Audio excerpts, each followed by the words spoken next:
Hello and welcome to BYJU'S Exam Prep IAS. Let's get started and look into our daily quiz.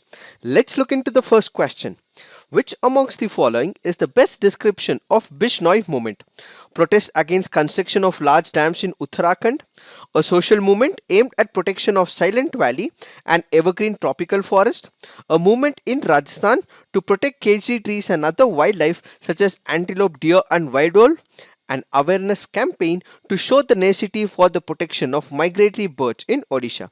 Which amongst the following statements is the best description of Bishnoi movement? The answer to this is a movement in Rajasthan to protect caged trees and other wildlife such as antelope, deer and wild owl.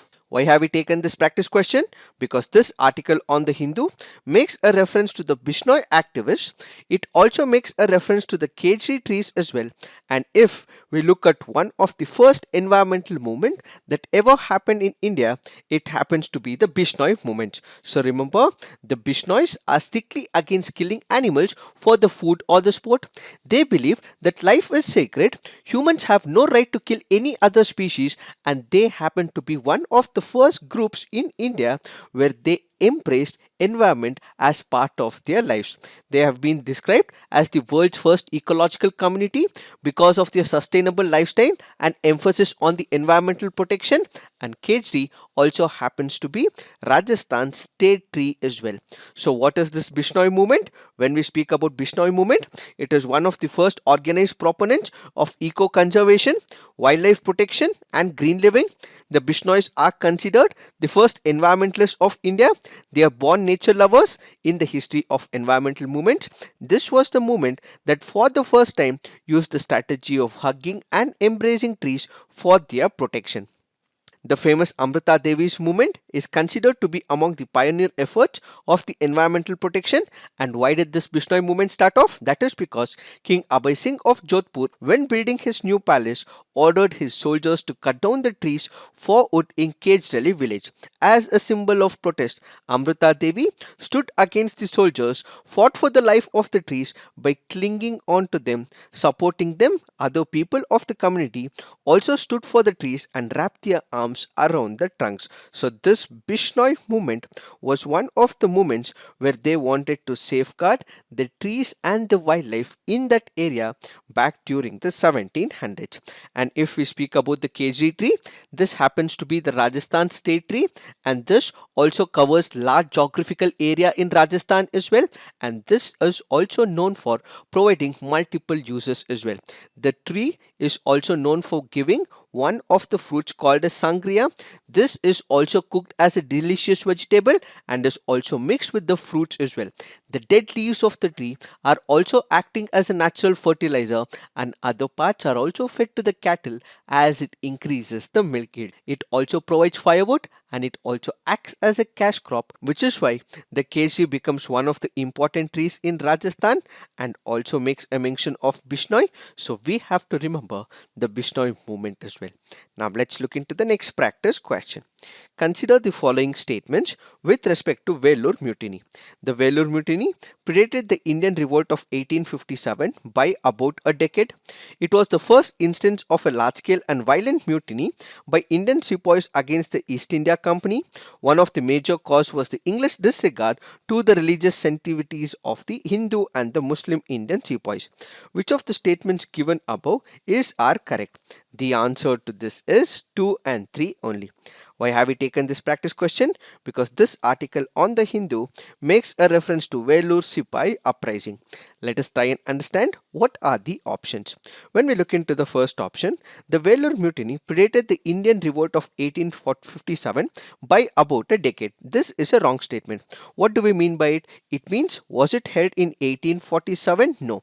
This is a wrong statement. That is because when you look into this mutiny, this happened in the year 1806 and not in 1847. Since it says that it was before 1857, one decade before it, it means it is 1847 or 1846, but it is not. But it for the first time happened in the year 1806. So the first statement is wrong.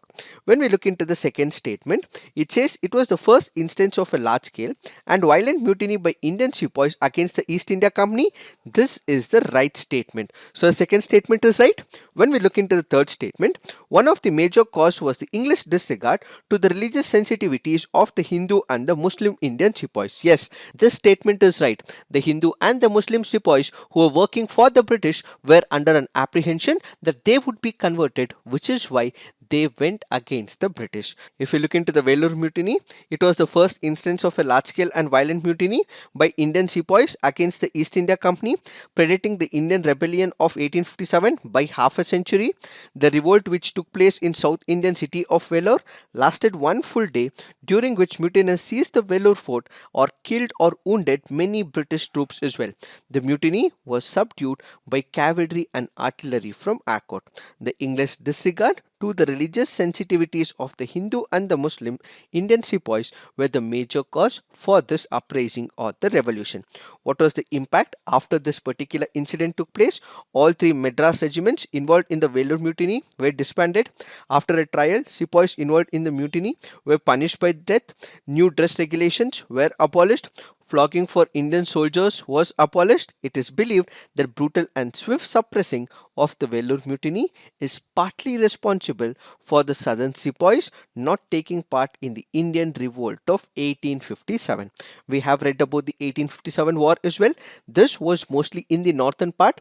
The southern part did not have much of the participation, and one of the possible reasons could also be the harsh crackdown of the British on the Indian soldiers who were working in Vellore.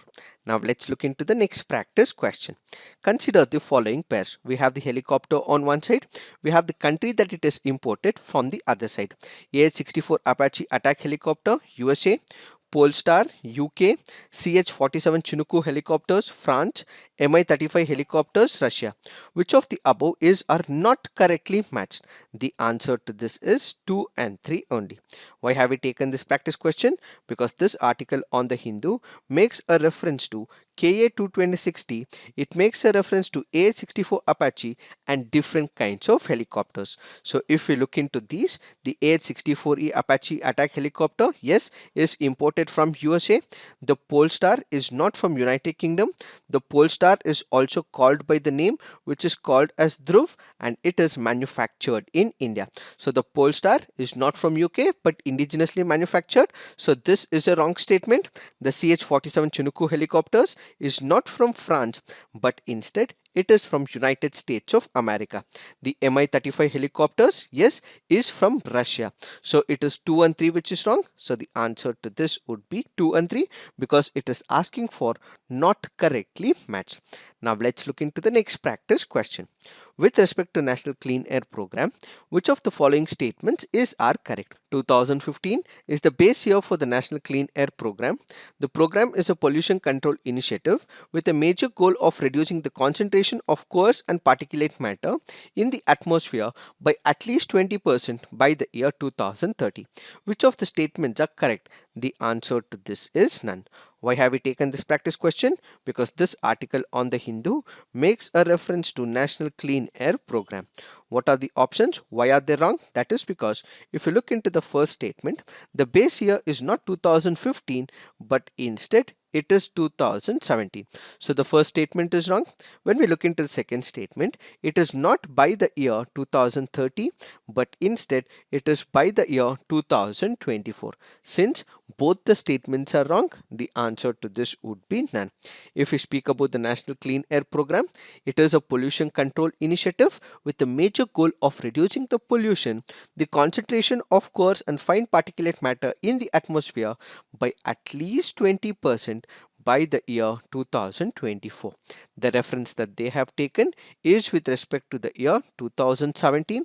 The program aims to expand the National Air Quality Monitoring Network, build capacity for air pollution management, raise public awareness about the hazards of air pollution, and the NCAP also aims to have a feasible plan for the prevention, management and control of air pollution. So which are the organizations, departments and the ministries that are coordinated with? It is a joint collaboration with Ministry of Road Transport and Highways, Ministry of New and Renewable Energy, Ministry of Petroleum and Natural Gas, Ministry of Heavy Industry, Ministry of Health, Ministry of Housing and Urban Affairs, Ministry of Agriculture, Central Pollution Control Board, as well as the Niti Aayog. The program also ropes in academia, philanthropic foundations, as well as the civil society, so that it becomes a multi-stakeholder approach so that we can bring an end to the menace of pollution at least by about 20% in comparison to the year 2017. Now let's look into the next practice question. Consider the following communication technologies: closed circuit television, radio frequency identification, wireless local area network. Which of the above are considered short range devices or technologies? The answer to this is 1, 2 and 3. When we speak about the communication technologies, short range devices are part of the communication technologies, and these are the radio devices that offer a low risk of interference with other radio services. So if we speak about the short range devices, which are these? It includes access control, alarms and movement detectors, closed circuit television, cordless audio devices including wireless microphones, industrial control, local area networks, medical implants, metering devices, remote control, radio frequency identification, road transport telematics, as well as telemetry. All these include what is called as the short range devices. Now let's look into the fact of the day. The fact of the day for today's discussion is natural farming. What is this natural farming all about? This happens to be a chemical free alias traditional farming method. It is also known by various other names like the zero budget natural farming, Pratiksha Krishi, cow-based natural farming, Shashwat Kheti, chemical-free agriculture, so on and so forth. And Government of India is promoting natural farming through a scheme called as the Bharatiya Prakritik Krishi Paddhati. So remember, it is considered as part of agroecology, where there is diversified farming system as well, where it integrates crops, trees and livestock with other functional diversity. In India, natural farming is promoted under this name called as Bharatiya Prakrit Krishi Paddhati under centrally sponsored scheme called as Paramparagat Krishi Vikas Yojana. This is aimed at promoting traditional indigenous practices, which also reduces externally purchased inputs. Let's say, for example, when we speak about the farmland, what happens? You have the chemical fertilizers. These chemical fertilizers are added to the soil as well, and over a period of time, the soil loses its fertility and the yield of that particular crop may also drop as well. In order to make sure that the soil does not become sterile, it continues to be fertile, the yield also increase over a period of time. What we can practice is a method called as the natural farming. In natural farming, it is basically chemical free as well, and as a result, farmer would also be able to save on the input cost, and also over a period of time, this will not harm the soil and he would also have multiple advantages as well. If you look into this natural farming, where is it used right now? There are several states practicing natural farming. Prominent includes Andhra Pradesh, Chhattisgarh, Kerala, Gujarat, Himachal Pradesh, Jharkhand, Odisha, Madhya Pradesh, Rajasthan, Uttar Pradesh and Tamil Nadu. If you look at the states, there are about 11 states practicing natural farming, and the area that is covered is about 6.5 lakh hectares as well.